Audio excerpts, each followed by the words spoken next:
Magandang gabi mga kapuso. Ako po ang inyong Kuya Kim na magbibigay sa inyo ng trivia sa likod ng mga trending na balita. Sa isang kuweba sa Palawan, may nadiskubring mga fossil na nagpapatunay na tumira doon noong unang panahon ang pinakamalaking wildcat sa buong mundo.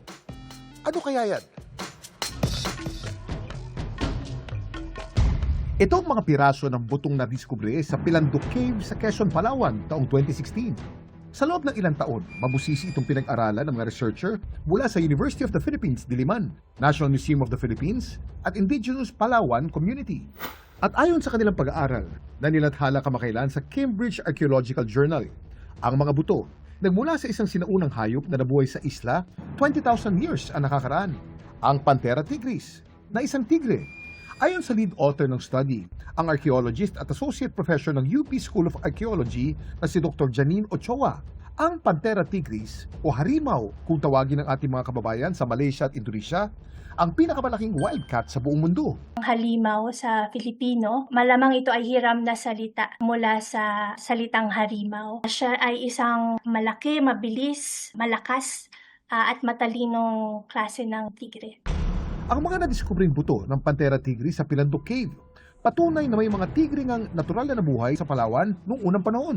Sa Palawan lang siya natin nakikita. May kinalaman yon doon sa kanyang biogeographic history. Malapit kasi yung Palawan sa isla ng Borneo at noong matandang panahon ay meron ding tigre sa Borneo. So maaring nakatawid yung tigre mula Borneo hanggang Palawan. At sa siyam na piraso ng tiger fossil na kanilang sinuri, may napansin daw silang kakaiba sa tatlo sa mga ito.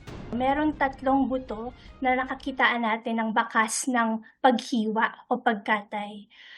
Base sa ganitong ebidensya, pinagpapalagay natin na maaring ginamit ng sinaunang tao sa Palawan yung mga bahagi ng katawan ng tigre, partikular maaring yung balat o paa, maaring may pagkilala yung mga sinaunang tao sa Palawan dun sa pagiging makapangyarihan ng tigre. Pero kung ano yung partikular na dahilan, hindi talaga natin matutukoy. Dagdag pa ni Dr. Janine, ang pagkakadiskubre sa Panthera tigris fossil sa Palawan, napakahalaga sa pag-aaral ng ating kasaysayan. Napaka-importanting discovery nito dahil una nga ito ang pinakamatandang ebidensya natin na nagkaroon ng tigre sa Palawan, 20,000 taon na ang nakakaraan. Ito ay matatagpuan sa lupaing ninuno ng mga Palawan sa Maasin, Quezon. At itong pagkakatuklas na ito ay napaka-importante rin para sa kanilang komunidad. Ito yung pinakamatandang archaeological evidence natin ng ganitong klaseng pagtrato o pamamaraan ng paggamit ng mga bahagi ng katawan ng tigre. Pero alam niyo ba, bago pa man nadiskubre mga Panthera tigris fossil sa Pilandok Cave, ang naturang kuweba tinuturing na isa sa pinakamahalagang archaeological site na matatagpuan sa bayan ng Quezon.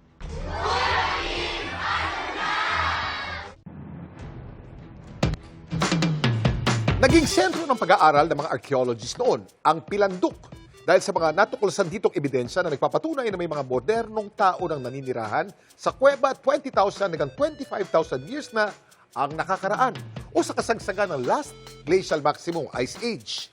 Kabilang sa mga na-excavate o na-discover sa kuweba ang mga buto ng hayop na pinaniniwala ang kinain noon ng mga sinaunang tao, pati na mga kagamitan nila sa pangangaso at pagharap ng pagkain na gawa sa shell at sa bato.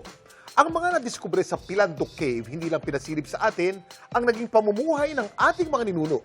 Patunay din ng mga ito kung paano nag-a-adapt ang mga sinaunang tao sa extreme climate changes noong panahong yun.